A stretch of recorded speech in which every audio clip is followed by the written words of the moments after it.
Hello everyone. Today we will be exploring the chapter number 4 from Beehive, A Truly Beautiful Mind. As you can see, the title of the story is given A Truly Beautiful Mind. That means we're talking about the mind of somebody here. And that somebody is nobody but Albert Einstein. The great scientist, a great genius, a Nobel laureate who did a lot of work in politics, who did a lot for world peace. But was he a genius? Was he regarded as a genius since his childhood? We'll get to know in the story. So this chapter will let us know how Einstein's childhood was, how was he in his childhood, and how he grew up to be known in the whole world. Okay, let's begin. Who do you think of when you hear the word genius? There must be somebody in your mind. There must be somebody's name which pops up in your mind as soon as you think of a genius. It can be a great personality, it can be your mother, your father, it can be your friend. Who is a genius? What qualities do you think a genius has? Think about that. Which person can be regarded as a genius? What qualities do you need to be regarded as a genius? You must be aware about your surroundings. You must be spontaneous. You must think beyond the boundaries. You must have a factor of innovation in your thinking, right? We shall now read about a young German civil servant who took the world by storm about 100 years ago.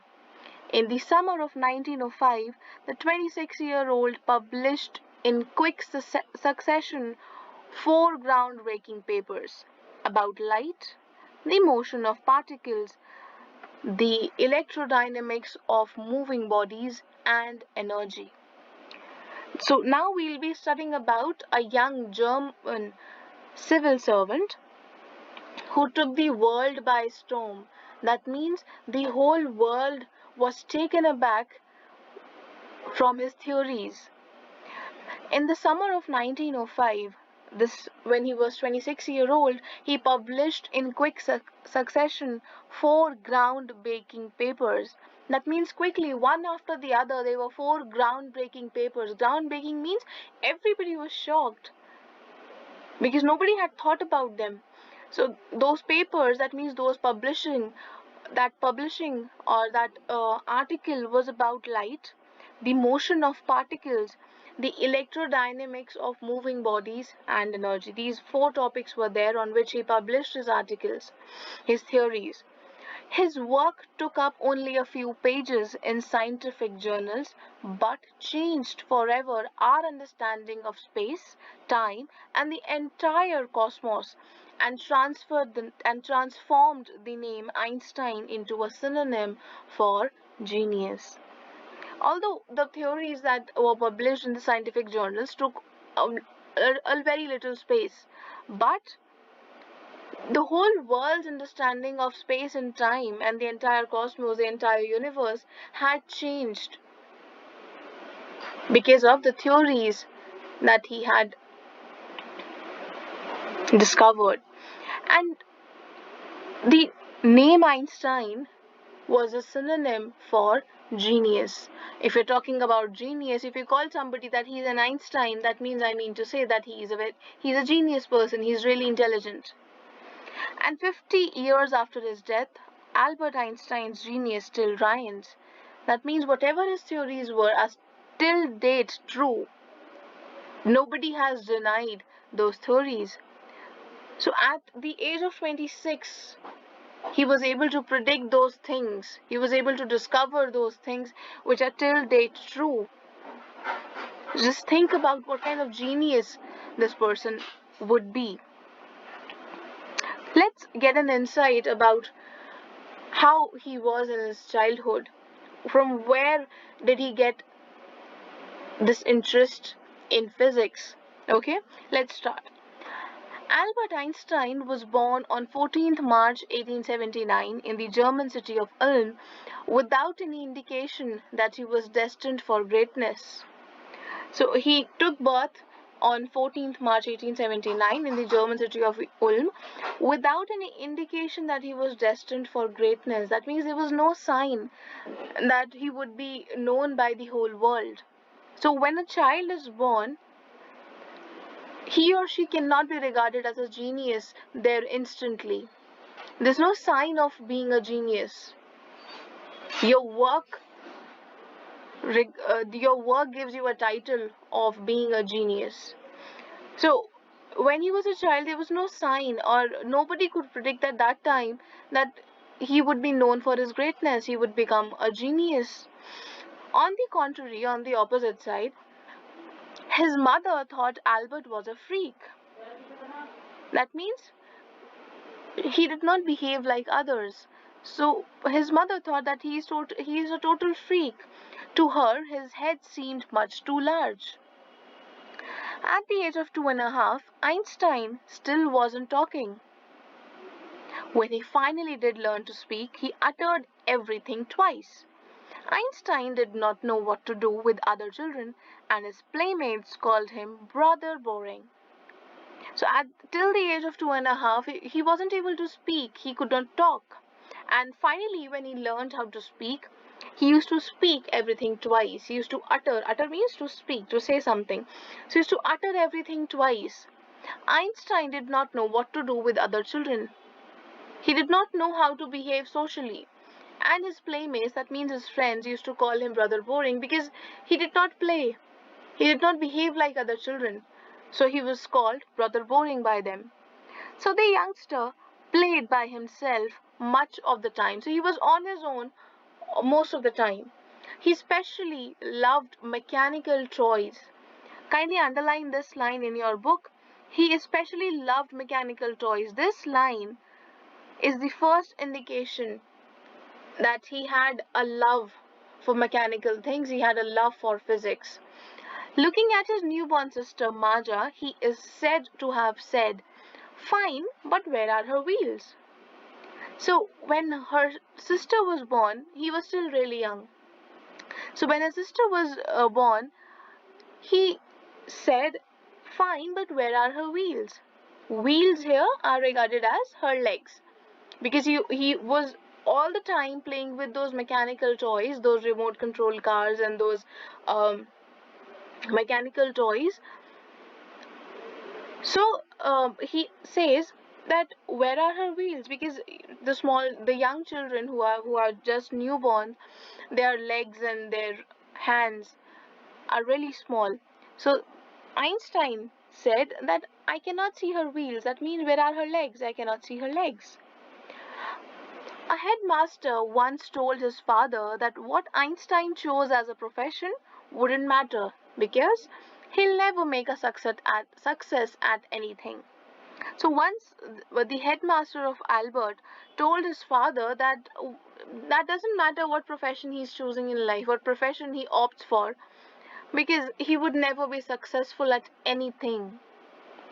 Just think about this. The headmaster said this to the father. Einstein began learning to play the violin at the age of 6 because his mother wanted him to. So since mother wanted him to learn how to play violin, he started that. He later became a gifted amateur violinist, maintaining this skill throughout his life. And throughout his life, he didn't stop playing violin, and he played it really well. And he used to play it for his own enjoyment. Amateur is doing something for your own enjoyment, for your personal enjoyment, rather than as a profession.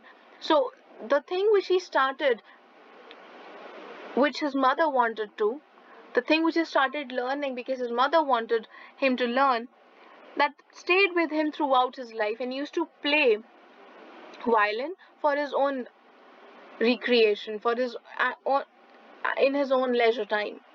Okay. But Albert Einstein was not a bad pupil. That means he was not a bad student. He went to high school in Munich, where Einstein's family had moved when he was 15 months old, and scored good marks in almost every subject. So he was not a bad student, he was quite good. Einstein hated the school's regimentation, that means the discipline that was there, and often clashed with his teachers, that means often had a tiff with his teachers. At the age of 15, Einstein felt so stifled there that he left the school for good. And the discipline that was followed there, he was not happy with that. He was unable to breathe, he felt suffocated, he was not comfortable in that environment, and then at the age of 15 he left that school. The previous year, now we're talking about the present. The previous year, Albert's parents had moved to Milan and left their son with relatives. So earlier they were in Munich, and now they had moved to Milan, and he was living in Munich with his relatives. After prolonged discussion, Einstein got his wish to continue his education in German-speaking Switzerland, in a city which was more liberal than Munich. And after a prolonged decision, that means prolonged means a very long discussion, Einstein finally got his wish. That means he really wanted to continue his education in German-speaking Switzerland, a part of Switzerland which speaks German, and in a city which was more liberal than Munich. That means there was not much fuss about maintaining that kind of discipline, that strict discipline. So that was more liberal. That means it was willing to understand and respect others' opinion. It had a respect for others' opinion. So he felt that going to another city for taking up and continuing his studies is a far better decision. And finally, his wish was granted. Einstein was highly gifted in mathematics and interested in physics, and after finishing school, he decided to study at a university in Zurich. But science wasn't the only thing that appealed to the dashing young man with the walrus mustache. He was a gifted mathematician, okay, he was really good at maths, and he had a great interest in physics. And after finishing school, he decided that he will be taking up his studies at Zurich. But science wasn't the only thing that appeals to the young dashing man with that walrus mustache. Walrus is the shape of the mustache. Walrus is a kind of sea animal, that means a kind of fish, and the mustache that he used to keep was in the shape of walrus. And as you can see, there are two pictures given on this page number 47, which is showing us the portrait of Einstein. One is in 1900 when he was at the age of 21, and another is in 1955. The last picture, which if you Google the name of Einstein, the picture that is latter here, this picture pops up as soon as you Google him. So this picture is in 1955 as we remember him now. This is the last picture of him as we remember him. Okay, I hope this much is clear. Please go through the chapter till here, read it again. Okay.